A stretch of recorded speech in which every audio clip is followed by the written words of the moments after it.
Hello everyone. As you know, dear friends, we are living in an age of globalization. The whole world is a family. Under the concept of the globalization, it is considered that we are one. We are the members of the same family. There are no geographically borders. दोस्तों, आज ये globalisation का ईरा है। इसमें हर व्यक्ति दुनिया के अंदर कहीं भी जाकर जॉब कर सकता है। कोई भी व्यक्ति कहीं पर पढ़ सकता है। जब बॉर्डर्स नहीं हैं, कोई कहीं पे भी जा सकता है, कहीं पे भी पढ़ सकता है, तो इसमें लैंग्वेज की इम्पोर्टेंस सबसे ज़्यादा ज़रूरी है। अब दोस्तों, सबसे मेन बात क्या है कि कोई भी लैंग्वेज आने से न आने से कोई व्यक्ति महान नहीं बनता, कोई व्यक्ति विद्वान नहीं बनता, परंतु इस ग्लोबल एज में इंग्लिश लैंग्वेज की बहुत ज़्यादा इम्पोर्टेंस है। चाहे आप साइंस की स्टडी कर रहे हैं, चाहे आप आर्ट्स की स्टडी कर रहे हैं, चाहे आप कॉमर्स की स्टडी कर रहे हैं।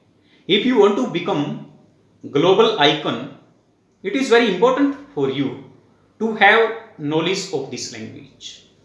Without knowledge of this language, we can't become impactful personality. We can't express ourselves at a global level. दोस्तों, मैंने जो सबसे बड़ी प्रॉब्लम क्या देखी, बहुत बड़े बड़े स्कूल्स में, इंग्लिश मीडियम स्कूल्स में पढ़ने के बावजूद भी बच्चों का सेंटेंस स्ट्रक्चर पुअर है, अंग्रेजी वो सही नहीं बोल पाते। अंग्रेजी बोलने का मतलब है क्वालिटेटिव इंग्लिश बोलना। If you want to become a doctor, if you want to become an engineer, if you want to become professional, if you want to become a teacher, you should have a tremendous command over this language. It makes you global. जैसे कि हिंदुस्तान तो, हमारा देश तो वैसे भी वसुधैव कुटुंबकम में विश्वास करता है। एक संस्कृत में श्लोक भी है, अहमनिस प्रवेति गन्ना लघु चेतसाम उदार चितानाम तु वसुधैव कुटुंबकम। तो दुनिया के अंदर हर लैंग्वेज की एक अपनी इंपॉर्टेंस है। English is generally acknowledged to be the world's most important language. दोस्तों, इस YouTube चैनल को क्यों शुरू किया गया? हमारे देश के अंदर बहुत सारे लोगों ने इंग्लिश पर काम किया, बहुत अच्छी बात है, और हर व्यक्ति एक दूसरे व्यक्ति से सीखता रहता है। परंतु आज भी जो गांव के बच्चे हैं, स्मॉल टाउन्स के बच्चे हैं, इवन सिटी ड्वेलर्स भी हैं, उनका बेसिक्स बिल्कुल पुअर है। सेंटेंसेस बनाने नहीं आते, इंग्लिश बोलनी नहीं आती, और मेन चीज़ क्या है, इंग्लिश मीडियम स्कूल्स के नाम पे लोकल लैंग्वेजेस न बोलें, हिंदी न बोलें, इससे अंग्रेजी आने वाले नहीं है। अंग्रेजी हमें जब आएगी, इंग्लिश के सेंटेंस स्ट्रक्चर पे कितना कमांड है, कितना हम स्पीकिंग, लिसनिंग, रीडिंग, राइटिंग करते हैं। दोस्तों, अगर आपकी अंडरस्टैंडिंग सही है, आप रीडिंग, लिसनिंग, स्पीकिंग और राइटिंग करते हैं, तो आपकी अंग्रेजी अपने आप इम्प्रूव हो जाती है। आप इस पे कितना टाइम देते हैं, क्या टाइम इस पे डिवोट करते हैं, दैट मैटर्स अ लॉट। जो हम अपने कोर्स में बिल्कुल हर चीज़ को जीरो लेवल से लेके चलेंगे, स्टेप बाय स्टेप लेके चलेंगे।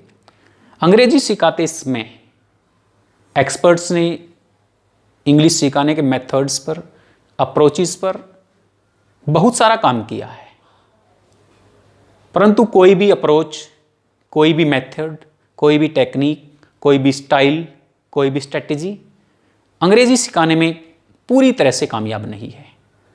तो हमें एक मिक्स मेथड निकालना पड़ता है। कोई बात किसी मेथड से लेनी पड़ती है, कोई किसी अप्रोच से लेनी पड़ती है, कोई कहीं से, कोई कहीं से, तब हमें अंग्रेजी आती है। उसके बाद हर मेथड का और हर अप्रोच का एक फ़ायदा है, एक नुकसान है। उसके बाद प्रोनाउंसिएशन हिंदुस्तान के अंदर हमेशा से ही एक ड्रामा रहा है।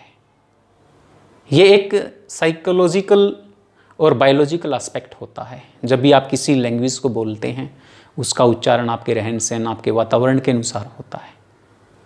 जो लोग बिल्कुल एग्जैक्ट प्रोनाउंसिएशन के साथ बोलते हैं, एक्सेंट के साथ बोलते हैं, वो बहुत अच्छी बात है, परंतु बहुत सारे लोग बिल्कुल गलत बोलते हैं। तो जब प्रोनाउंसिएशन की बात आती है, शुरुआत में जब आप सीख रहे होते हैं, अगर आप कोई वर्ड मिसप्रोनाउंस भी कर देते हैं तो आपके सामने इतनी बड़ी समस्या नहीं होती। धीरे धीरे आप अपने सेंटेंस स्ट्रक्चर पे, अपनी वर्ड पावर पे, अपनी रीडिंग, लिसनिंग, स्पीकिंग और राइटिंग एबिलिटी पे काम कीजिए। हम बिल्कुल अपने चैनल पर 0 लेवल से लेक्चर्स लेंगे और लास्ट में हम आपको बिल्कुल एडवांस्ड मोड दे देंगे। हमारा मेथड ईजी टू कॉम्प्लेक्स रहेगा। इसमें हम बिल्कुल सिंपल चीज़ों को लेके चलेंगे और लास्ट में आपको इंग्लिश टू इंग्लिश का टच हम दे देंगे। Thank you friends, thanks.